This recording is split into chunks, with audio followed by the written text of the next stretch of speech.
Baik, sebelumnya terima kasih atas kesempatan yang diberikan oleh Bapak. Perkenalkan, nama saya Arung Bazla Wido dan biasa disapa Arung. Ketertarikan saya akan bidang desain muncul sejak saya kecil. Maka untuk mengasahnya lebih dalam, saya memutuskan untuk sekolah di SMK jurusan multimedia. Nah, di sana saya diajarkan banyak hal tentang desain, seperti cara branding, membuat website, serta membuat ilustrasi. Pada saat SMK ini juga, saya berhasil menjadi siswa terbaik di jurusan saya. Nah, untuk mendalami ilmu saya di SMK, saya memutuskan untuk masuk ke Universitas Multimedia Nusantara, jurusan DKV, Peminatan Visual Branding Design.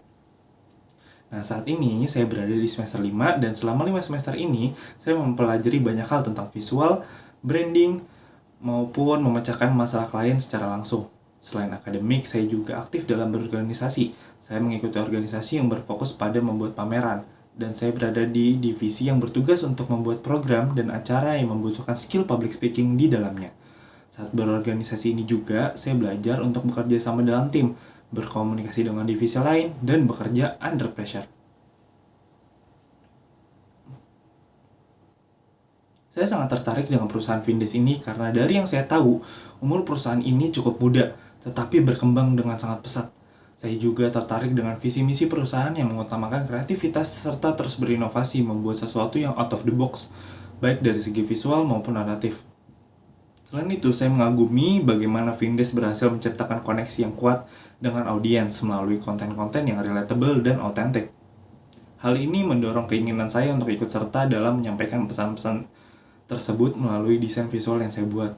Saya percaya di lingkungan kreatif seperti Vindes, saya bisa terus berkembang sebagai desainer sekaligus berkontribusi untuk menghadirkan karya yang tidak hanya memukau secara visual tetapi juga berdampak positif bagi brand dan komunitas yang lebih luas.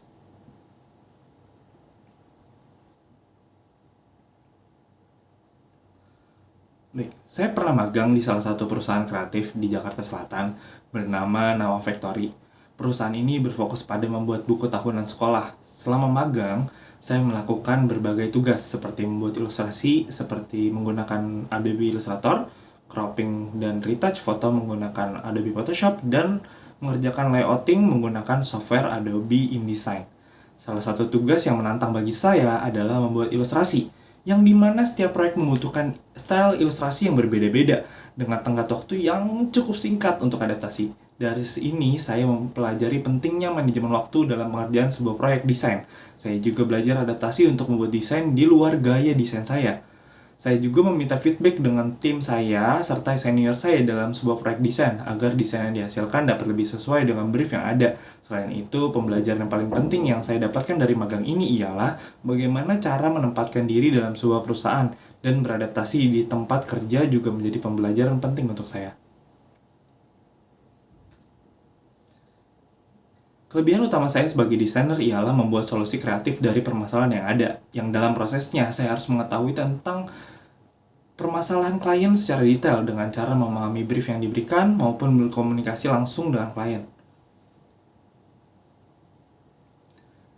Kekurangan saya sebagai desainer ialah saya terlalu fokus dengan style saya sendiri, yang membuat saya melupakan gaya desain dari klien. Nah, untuk mengatasi hal itu, saya telah membuat semacam brief saya sendiri, yang berisikan mandatori desain dari klien yang membuat desain saya saat ini telah mengikuti brief yang diberikan oleh klien.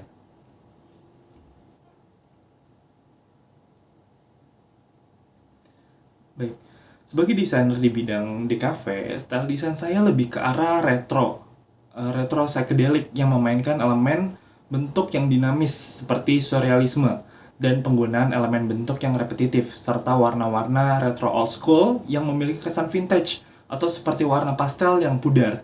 Nah, dalam ilustrasi saya juga menggabungkan dengan tipografi untuk menyampaikan pesan yang ingin disampaikan dari karya saya. Inspirasi karya saya banyak mengambil dari budaya Amerika yang bold dan berani gitu, dan dicampurkan dengan budaya lokal Indonesia. Tidak jarang juga saya terinspirasi dari gaya desain yang sedang tren sekarang. Portofolio. Baik, salah satu karya favorit dari portofolio yang saya bawa adalah ini.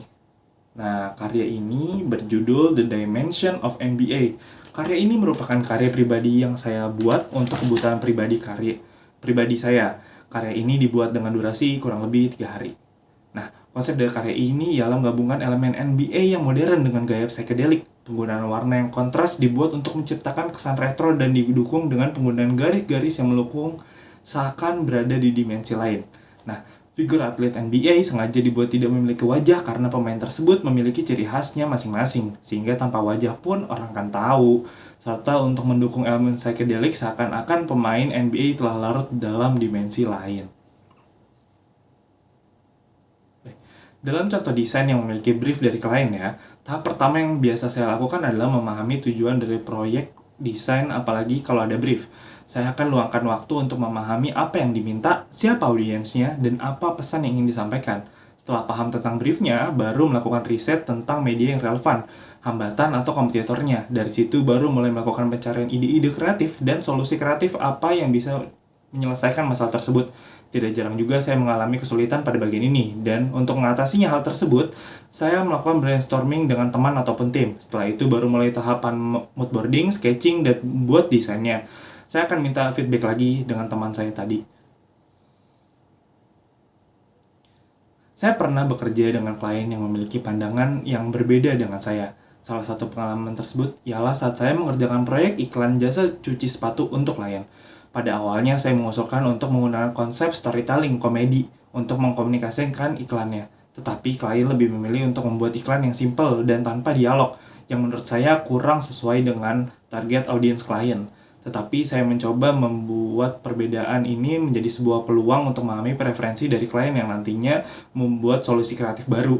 Akhirnya saya melakukan beberapa kali sesi diskusi dengan klien dan akhirnya menemukan solusi dari permasalahan tersebut, yang dimana membuat sebuah iklan storytelling simple dan tanpa dialog, tetapi tetap sesuai dengan pesan yang ingin disampaikan.